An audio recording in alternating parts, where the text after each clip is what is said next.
Hello everyone, welcome to Learning Development channel. If you're looking to streamline how you schedule Microsoft Teams meetings, you are in the right place.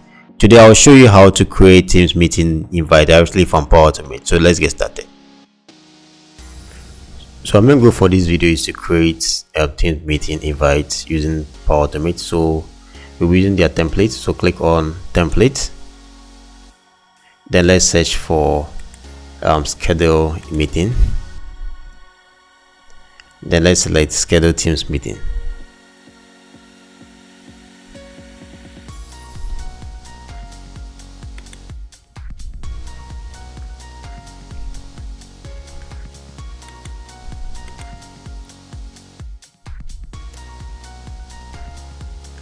So now let's make modification here.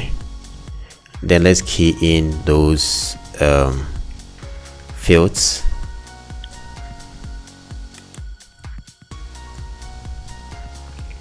Then let's select the time zone for this. Then the start time, end time. Then the calendar ID, by default calendar.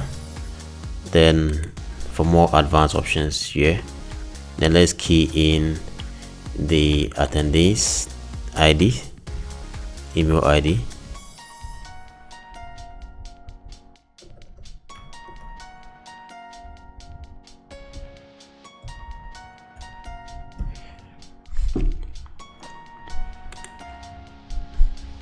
Okay, we are done. Then click on save. This is how we create a Teams invite using Power Automate. So now I'll leave you here so that you press it on. Bye bye.